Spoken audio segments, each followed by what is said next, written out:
Welcome to Audit the Audit, where we sort out the who and what and the right and wrong of police interactions. This episode covers stop and identify laws, reasonable suspicion, and use of force, and is brought to us by Blaine County Solutions BCS's channel. Be sure to check out the description below and give them the credit that they deserve. In the early morning of July 4th, 2024, Watonga, Oklahoma resident John Sexton was out for a walk with his 6-year-old son when he was stopped by Officer Joaquin Montoya of the Watonga Police Department, who was quickly joined by Officer Monty Goodwin. The interaction that followed was captured on both officers' body cameras. Hey, how you doing today? Yeah, where you heading off to? Just walking. Any specific location? Okay. Is this your son? Yes. All right. Hey, what's your name? You can tell him your name. All right, what's your name, sir? Johnny. Johnny. All right. All right, Johnny, where you coming from? Just walking around. Just walking around? Yeah. All right, enjoying this weather? Yeah. Gotcha. Well, we're checking up on you, man. You know? Just walk around. What the heck is this deal? Found it a little bit suspicious, you know? So, What? just walking around. Walking around is a little bit suspicious? I mean, technically not really, but I mean, it is pretty early in the morning. Just wondering what was going on. That's what we do. We get up early in the morning. You got your ID on you? What do I need an ID for? Because I just asked you for it. I don't need to show my ID. Okay, if you don't give me your ID, I'm going to take you to jail for failure to identify, because I've identified that you've been walking around down here at 5:30 in the morning. Yeah, we do that. No, you're not. Give me your ID. I don't have my ID on me because it's at the house. Okay, what's your name and date of birth? Huh? What's your name and date I of don't birth? know, but you can't run. I don't have. This is a state where I don't have to show my ID. Turn around. You're gonna do this in front of my son? Yeah, turn around. Are you serious? Yeah, turn This around. is my son. Let me bring my son home first. No, turn around now. Bro, you need to, here, let me videotape this real quick. I want this on video. What are you doing to my son? Bro, this is up. Son, it's okay, okay? It's good. Bro, I promise you you're gonna pay for this. You think? Yeah, I promise you that.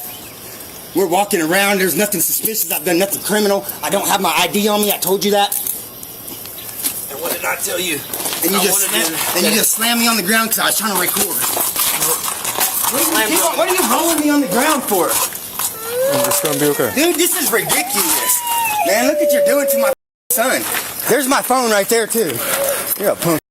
You know that?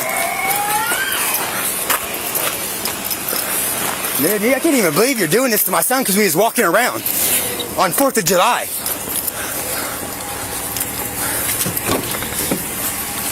Have a seat and I'll talk to you.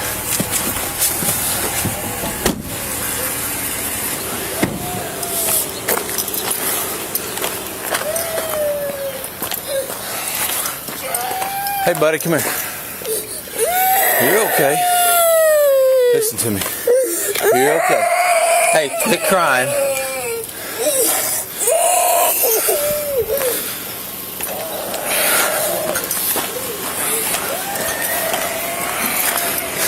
People that don't want to identify typically are involved in criminal activity. I've known this individual to be involved in thefts in the city of Canton. There has been no criminal activity. Okay, listen to me. Bro, we were just walking, and when you Okay, came up, so listen. you didn't hear what he said Shut when he up first and came up, listen though, for a did you? minute. No, shut up and Okay, listen. what? Okay. So I saw y'all walk down the alley behind I saw y'all when I was headed into the office. Walk across the street. Yes, sir. Then I got my unit ready. While getting my unit ready, man, I see y'all back in the alley you left from, okay? We will always walk from that alley around. That's our house is around that. Is that why we do that? I promise. We do it every morning. I'm surprised you haven't seen me. So here's the thing. That's fine and dandy, man. But listen, we have people that are going up and down these alleys, spray painting and tearing shit up. Yes, sir. I understand that. Okay? It's the 4th of July, man. But okay, if he would have came up and said something like, hey, but he just goes, I've been called for, what do you say, investigation of something. And I was like, what? Yeah, okay, so here's the deal, though. Listen, when I got there, I didn't play games with you. I asked you what y'all were doing. You said, okay. Walking. I've worked here. Yeah, and that's fine, dude. I love it that you're out with your kid. But it is a little odd, okay? So when I ask you for your ID, you say, I don't have any ID. So what's your name and date of birth? That's all you have to give me. Give me your name and date of birth. What is your name and date of birth? I know, but it's just because this is your last stop.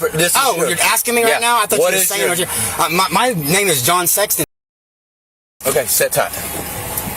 Officer Goodwin argues that he is authorized to demand identification from Mr. Sexton because he was walking in an alley early in the morning where there had been prior vandalism incidents. Oklahoma does not have a stop and identify statute that requires citizens to identify themselves to police officers. However, Section 21-540 of the Oklahoma statute states that, quote, any person who willfully delays or obstructs any public officer in the discharge or attempt to discharge any duty of his or her office is guilty of a misdemeanor. And as this statute does not require physical obstruction in order to sustain a conviction, it is conceivable that an individual could be charged with obstruction for refusing to identify themselves under certain circumstances, although I could not find any court cases involving such a criminal charge under this statute. Nonetheless, the Supreme Court has made it abundantly clear that the Fourth Amendment only permits officers to demand identification under threat of arrest if they have reasonable suspicion of criminal activity. For instance, in the 1979 case of Brown versus Texas, the Supreme Court held that it violated the Fourth Amendment to detain an individual and require him to identify himself when officers lacked any reasonable suspicion to believe that he was engaged in criminal conduct. In the case of Brown versus Texas, officers detained a man that they saw walking in the opposite direction from another man in an alley in an area with a high incidence of drug traffic because the situation, quote-unquote, looked suspicious, and the officers had never seen the, quote-unquote, suspect in the area before. In concluding that detaining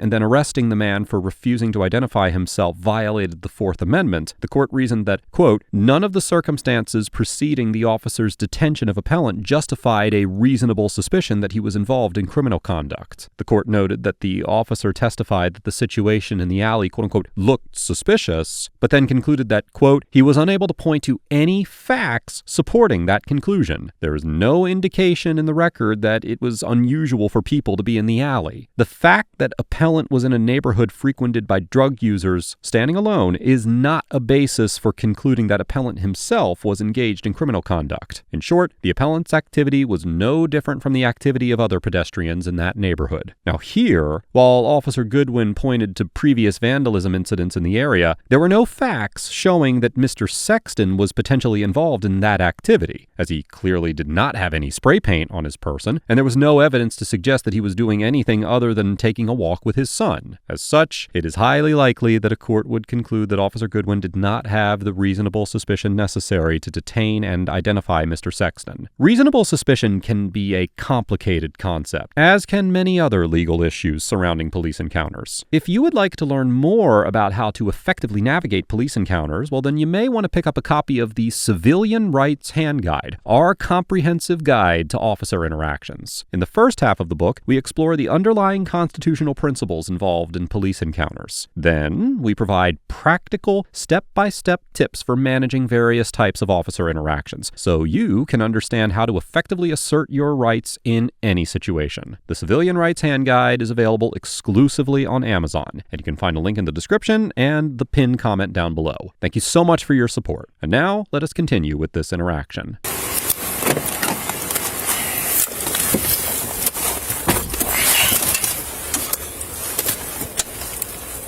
Tonga 5 Weatherford. Show 1 detained. Okay, listen, man. As long as you don't have like a bad warrant, I don't want to take you to jail. I don't like taking people to jail.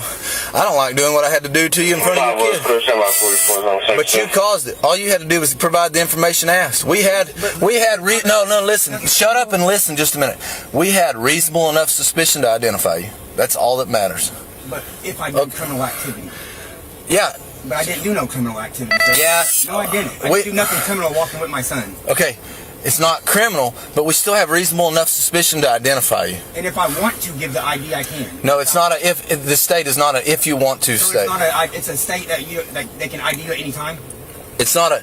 This is not a shall ID state. But once you're being detained, what was I being detained for? Criminal. Like we don't know what's going on, but we can call it criminal activity. That's not. But I didn't do criminal activity, sir. That was okay, man. Thrown down like that in front of my son. I didn't even throw you down. If you want to know the truth. You did. And no. You rolled me on the ground, sir. I rolled you on the ground to. 3 times. I just making sure you don't have any weapons in there, bro. Bro, that was just a little overdoing it when a kid's right there. That's all I'm saying. Well, don't you think maybe next time a cop says, hey, what's your name? I don't have my ID, though. That's what I was telling you. I don't have it on me. But I did ask you what your name and date of birth is. I'm not going to sit here and argue with you about it, Mr. Sexton. Okay, you got warrants out of, see? And that's what I was saying, man. Where at? I've been doing this. You got warrants out of Woods County. They don't pick me up. I was just... Okay, but here's the thing, man. It's a ticket, that unpaid ticket. But here's the thing, man. Typically, when a cop's out with somebody and they don't want to identify, it leads us to believe that you are involved in more criminal activity than we need to. So that's why you heard me saying what I was saying, because I'm narrating for the camera. This is not my first day on the job, okay? If I tell you to do something, you better be doing it. Does that make sense? Yeah, it makes sense, but... hey, you know what? Maybe teach... I don't have to do, you know what I'm saying? Like, I just thought my son being there, it wasn't the right time to do all this. Yeah, well, you know what, man? At 5:30 in the morning? Bro, I get up 4 o'clock every morning. No, that's cool, man. 4 o'clock at night, I get up at 4 o'clock every morning. But put yourself in our position. We have our job is to make certain that it's not going on down here. We see all the spray painting. So I literally saw y'all cross right here. Indians around here running around doing that bull. I got you, bro.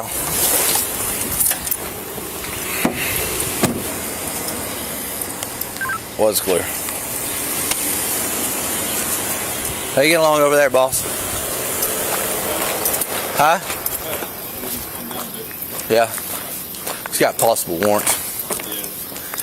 So when I was headed in, I saw him walk down the alley, and then when I moved my truck around to the covered stuff, you know you can park back there if you want, right? No, I didn't know. Yeah, you can, man. When I moved my truck back around there, like I turned, so this is Prouty. They were already walking out of the alley at Noble. And they walked, and then they just turned around, and he went right back into the same alley he came from. And he was hanging around on the, it'd be like 101, 102 or something like that. I'd have to go back and look at the address. But he's hanging around back there where they cook all that barbecue and stuff. So that's why we're making contact with him. Yeah.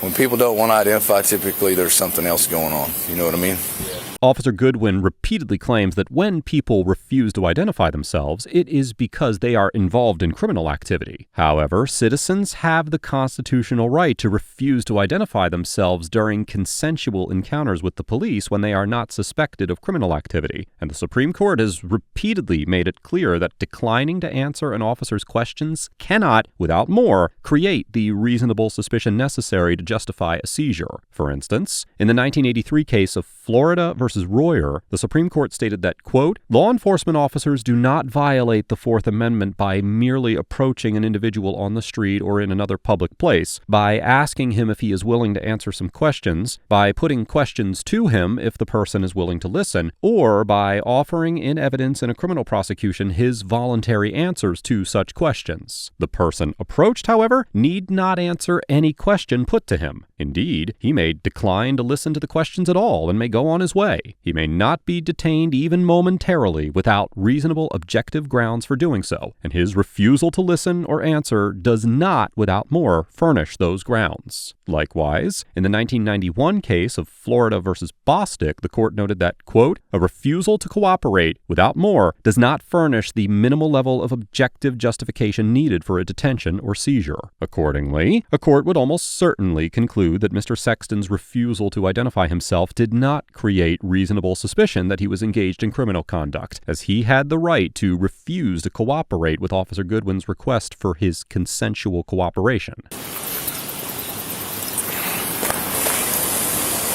Too early for this. He has like 10. Huh? You don't have one, he's got like 10. Yeah. He didn't want to identify. He got his tripped up, put on the ground. What was he doing? So when I came in, I come from the north. I see him cross this street, Prouty, in the alleyway. He's walking down. When I turn to go put my stuff up, they don't come out at Noble. I get my stuff to go, and I move my pickup around back, and they're hanging around like the back over there. You know where the bar, like where TGC is and stuff? They're hanging around over there. I don't know what they're doing. So Joaquin finds him. Joaquin's talking to him. He's like, I don't have to tell y'all anything. I said, dude, it's like, you're being detained. Hold on.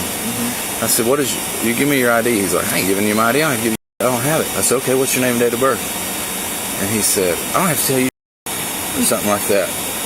So I said, all right, go ahead, turn and put your hands behind your back. I'll take you in for failure to identify. Like, you're being detained. Like, I don't know. I was fixing to tell Joaquin, like, you know, if we can kind of get the situation where we can go over there to TGC and see what's going on and make sure nothing's out of the ordinary. He's like, we're just out walking, man. We walk every day. Okay, that's cool. But how much crap goes on in these alleys, Jarrett? Yeah, right. Yeah, I know. So, he wouldn't turn around and put his hands behind his back. So he got the old jerk, kick your feet out from underneath you right in front of his kid. I hate to be that way. 4th of July, you know what I mean? Officer Goodwin admits to his fellow officer that he kicked Mr. Sexton's feet out from under him, despite previously telling Mr. Sexton that he did not throw him down. I didn't even throw you down, if you want to know the truth. You did, and No. you rolled me on the ground, sir. As we have discussed many times before here on ATA, whether an officer's use of force is constitutionally quote-unquote excessive under the Fourth Amendment is governed by the 1989 case of Graham versus Connor, where the Supreme Court determined that claims of excessive force by law enforcement should be analyzed under the Fourth Amendment's so-called objective reasonableness standard, and established 3 factors for courts to consider when determining the constitutionality of a use of force: the severity of the suspected crime, whether the suspect posed an immediate threat, and whether the suspect was actively resisting or attempting to flee. Now, it should be noted that while it is likely that a court would conclude that Officer Goodwin did not have the necessary probable cause to arrest, or even the necessary reasonable suspicion to detain Mr. Sexton, as the 10th Circuit Court of Appeals explained in the 2007 case of Cortez versus McCauley, quote, "The excessive force inquiry evaluates the use of force used in a given arrest or detention against the force reasonably necessary to effect a lawful arrest or detention under the circumstances of the case. Thus, in a case where police effect an arrest without probable cause or a detention without reasonable suspicion, but use no more force than would have been reasonably necessary if the arrest or the detention were warranted, the plaintiff has a claim for unlawful arrest or detention, but not an additional claim for excessive force."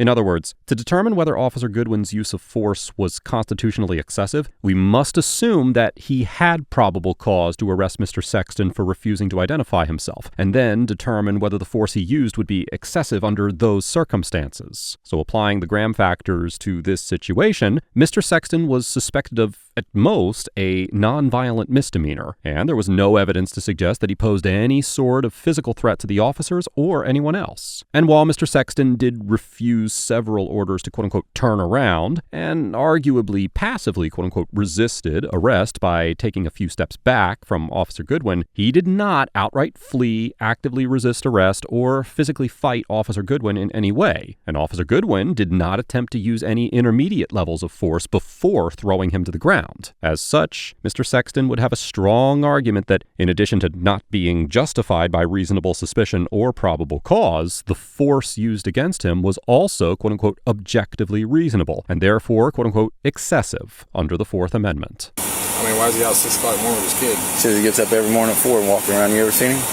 No. Me neither. No, and I call out those when I do them too. Yeah. I purposely drive behind them. I don't think I'm out of the scope of my job, do you? No. I mean, we've been told to extra patrol because of issues in the alleys, and now we're checking out somebody that's in the Yeah, exactly. We've got break-ins, we've got graffiti, reports of drug stuff. He's got warrants out of Woods, Custer, K. Yeah. This guy, he had weed in his car, a little bit of weed, but not enough to matter. You know this guy at all? The name sounds familiar, but I don't. Is this the guy that Travis got into it with at Canton? Is this the coins, the guy that stole the coin jar off the buzz player? Okay, man, have a good night. See? I'm not dumb, am I? People usually have warrants that don't want to identify. I know, but they've been on here for 10 years. Like, literally, they're just for tickets. Okay. That's all they are. Well, here's the thing, though. Are you aware of what they're doing now? So now that I've advised you, they're all supposed to put a check mark on them or whatever. So the next time somebody checks out with you, guess what? There's a good chance you might go to jail for them. So you might want to start getting a hold of them counties and take care of it. Yeah, you got to get a hold of them now, they say. They used to just put warrants out, but they said if you get a hold of them and you can't pay it, they'll work with you and not put one out. But yeah, but here's the deal. This was from 10 years ago. That's the reason a lot of you guys have strung them out so long now that they're saying, hey, guess what? Sit them out. Nope. Yep. You can come set them out. Yeah. All right, man. Mr. Sexton, if you're gonna be walking around, that's fine. But we've literally been put on extra patrol in the alleyways, so that's why you got checked out with. And if me or one of my officers check out with you, at least give them your information. Okay? All right. So you guys have a good day. You got my phone? Yeah, I do. Glad you asked. I'd have to try to come find you. Where are you working at? Apple Market. Okay, man.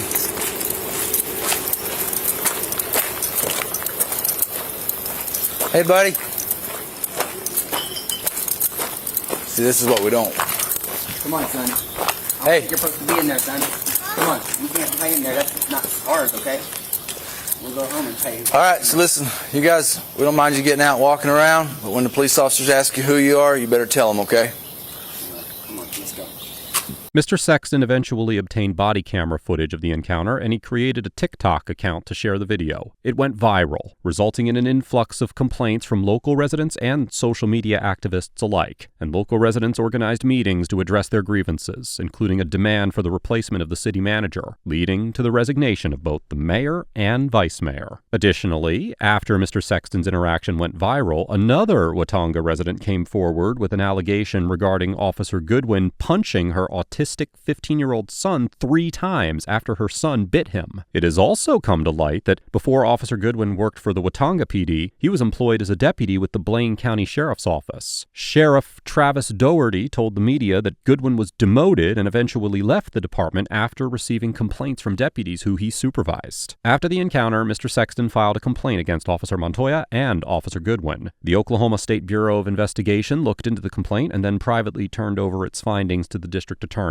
Prosecutors declined to file criminal charges, but the Watonga Police Department terminated Officer Goodwin after conducting its own disciplinary review. However, in November of 2024, Officer Goodwin was reinstated after he appealed his termination. Mr. Sexton has retained an attorney and has indicated that he intends to pursue a civil lawsuit. Overall, Officer Goodwin gets an F for detaining and demanding ID from Mr. Sexton for no legitimate reason, maintaining a hostile and confrontational demeanor throughout the encounter, and for slamming Mr. Sexton to the ground for not complying with his legally questionable orders. From the moment that Officer Goodwin arrived on the scene, he insisted that he had the authority to detain and identify Mr. Sexton, despite having no evidence of any criminal activity or even attempting a legitimate investigation into Mr. Sexton's conduct. Officer Goodwin based his entire investigation on the misunderstanding that simply being in a high-crime area fulfilled the reasonable suspicion standard. But the Supreme Court has explicitly ruled the opposite in the Brown case that we discussed earlier. Officer Goodwin also implied that people who don't want to identify themselves are likely criminals, or that, quote-unquote, there's something else going on. However, this assertion is not just wrong, it is also harmful, legally unsound, and incompatible with the fundamental principles of a free society. When law enforcement labels a citizen as quote-unquote suspicious solely because they asserted their right not to identify themselves, it undermines the very freedoms that the Constitution seeks to protect. This mindset encourages officers to operate from a presumption of guilt rather than innocence, and penalizes citizens who are knowledgeable about their rights. Overcoming this stereotype is one of the greatest challenges facing law enforcement culture today, and this interaction highlights the fear and resentment toward officers that this conduct fosters. Officer Goodwin went on to assert several other misinterpretations of the law, and then eventually escalated this encounter into a physical altercation and likely unlawful detention. Based purely on this interaction alone, I find it incredibly troubling that Officer Goodwin was reinstated after such an egregious display of ignorance, incompetence, and unprofessionalism. Mr. Sexton gets an A+.